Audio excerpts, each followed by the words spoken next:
Because gifted people are lonely people. Oh, I ain't with nobody. I wish I had about 5 of y'all in the house. Gifted people. I'm talking about good gifted people. Good gifted people are lonely. Look at somebody and say lonely. But guess what? If you leave them alone, they know how to work their gifts. See, that's why folks hate gifted people. The reason why folks at your office hate you, baby, because they know that you can work your gift and you go around and watch this now and do things that other folks will not do. Now notice what they're doing. They're working their gift. Now watch this. When you work your gift, you're going to always have haters. And the reason why you're going to have haters is because you're going to step on some toes trying to get your stuff that God got out here for you. And that's why folks stab you in your back. That is why folks want to not talk about you like a dog. That is why folks misuse you, because when you work your gift, they can't do what you can. Can I have anybody in the house like that? They can't do what you do.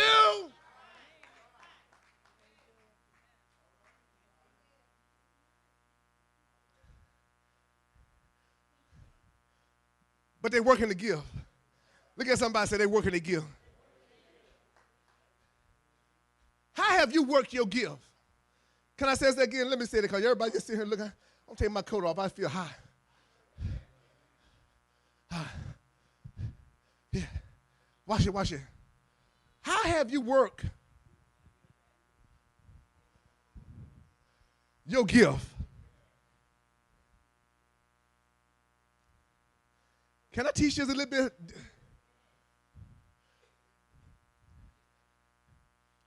This is how we work our gifts. Because what they do, Sister Katie, they were investing. Now, they were taking the Lord's money and they were taking a risk with it. Or they were taking the gift that God gave them and they were taking a risk with it. They were living dangerously, trying to get other money from the money that God gave them. Look at somebody and say, you got to live dangerously. Watch this. The other day, Friendship gave a testimony. See, this is an investment. Friendship gave a testimony. And what she did is she said that she called her husband and asked her husband, said, hey, baby, do you mind that I go ahead and quit? Can you handle all the bills? And you mind that I could quit my job? Because these people is trying to make me do something that is jeopardizing my walk with God. And so he looked at and said, yeah, baby, go ahead and quit. And what she did is she stood up for what God gave her. And when she stood up for it, the enemy was trying to mess with her mind and said, if you quit this job, you're not going to get another job. Oh, I wish I had about 5 of y'all in the house. But the lie was that if you don't quit the job, I ain't got nothing better for you. See, that's what God's telling us. He wants us to invest time on his part. And when we invest time on his part, then we can be able to reap more than what we had. So now she's making more money than she had before because she invested her time in God, and God rewarded her for living dangerously. Most of us would not even gave our job, but we'll still be sitting there talking about, I need this job, baby. I got to have bills. I need this job. I got to go ahead and pay my car note. But if you live dangerously, God got a blessing with your name on it. If you live dangerously, God got something with your name on it. And you will increase your blessing because you step out and live dangerous. Look at somebody say, live dangerously.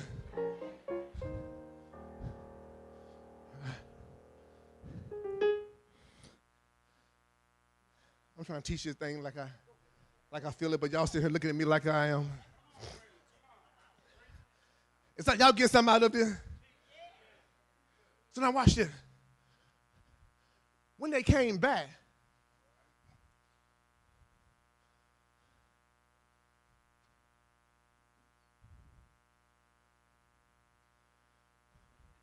when the master came back, look at somebody and say, the master coming back.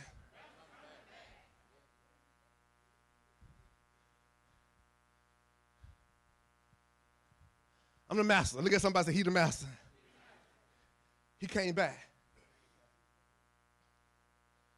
Now, this is what got me. When he came back, all he had wanted to know was what they do with what he gave them. He didn't want to know who was talking about who. He didn't want to know who said nothing about what said. He didn't want to know how big your house was. He didn't want to know how big your car was. All he had wanted to know is what do you do? Oh, I wish I had about 5 of y'all here. Because some of us in here right now think that it isn't my job to get a bigger house. Some of you here think right now it's my job to get a better job. But guess what? It ain't that. God want to know what you did with what he gave you. Now, you can sit up in this church all you want to and fold your arms and talk about, I ain't got nothing to do. I'm just going to come here and shut up for nobody wants to say nothing about me. You're going to miss out on what God has gotten for you because you sat right there and didn't work your gift. You wait for somebody else to work that thing, but guess what? God wants you to work that thing. So he came back and said, what did you do? Now watch this. Did y'all ever see something? They didn't work together.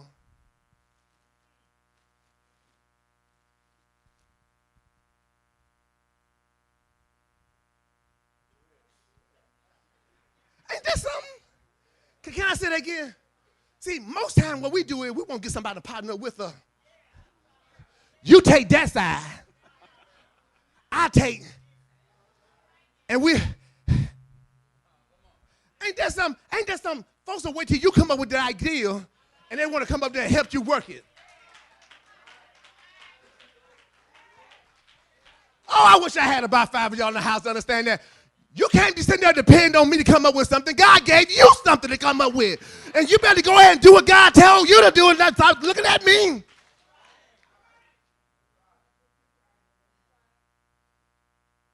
So he said, what do you do? Now, the first one said this. The fifth one, the one that got the 5, he said,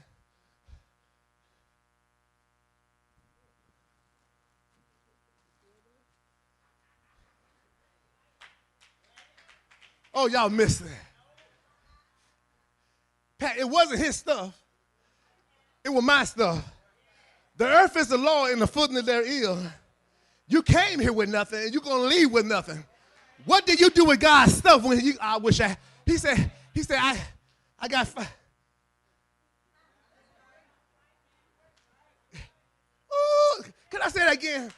Because church folks don't even know how what they're talking about. See, y'all ain't getting happy. I'm getting so happy by myself, but I'm going to teach this thing like I feel it. But he said,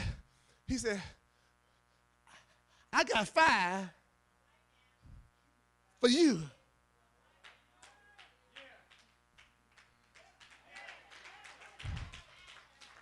Can I say that again? I got 5 more for. Now, no wonder he told them, you have been a faithful servant. Enter into, because guess what? You were working for who?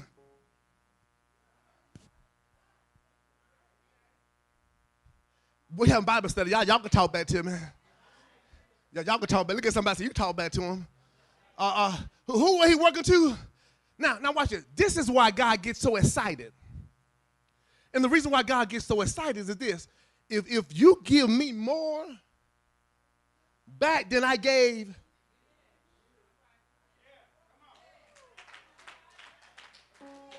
blessing, pressed together, shaking over, running over, should God give to your bosom because you thought about God enough to bring something back to God that God had already gave you. That's why God get all so excited when he see you, because you have invested time to reward him back. now what? Now he said, I got how much? Well done, thy good and faithful servant. Now watch this. So I'm going to have you to enter into the joy of the. Now, the joy of the Lord, I thought that they're going to be in heaven, but I find that not. The joy of the Lord is now. The joy of the Lord, watch this. I got joy that you never ever thought about or saw because you were handling my business. I'm going to let you come on to my level. At first, you was a slave, but I'm not going to make you a slave no more. I'm going to make you come on to my level. Had you ever saw somebody, where my lonely folks at? You might well throw your hand up. You know you're lonely. You know you hunt for a man. You know you hunt for a woman. You sitting there acting pretty time. I'm not lonely, baby. All of this and that, yes, you are lonely. You go home by yourself and you are lonely. So don't sit there and talk about you ain't lonely. And there are some folks that got a person in their house and they still lonely. So don't sit here and look at me like, don't you be sitting here looking at me. I go down your streets. Don't y'all be sitting here looking at me crazy, cross your eyes up and pat your feet, tell me, move on, Pastor, move on, Pastor. But had you ever saw this? Had you ever saw somebody that was with somebody else and you looked at it and said, how in the world that happened? Have you ever saw that? That because they were working God's stuff and God just did what? Gave them a blessing. They walked on into the joy of the what? Have you ever saw somebody that don't got the education but got a job like somebody that got the education? What they did is they were working God's business and God just brought them on up into the joy of the Lord. Somebody that ain't got a degree making $100,000 a year? Where in the world is that? The joy of the Lord is all over them folk right there. I wish I had about 5 of y'all in the house to understand that. God got a joy, unspeakable joy that you never even thought about. But if you take care of his business, God will take care of your business. Look at somebody say, your business. He said, come on into the joy of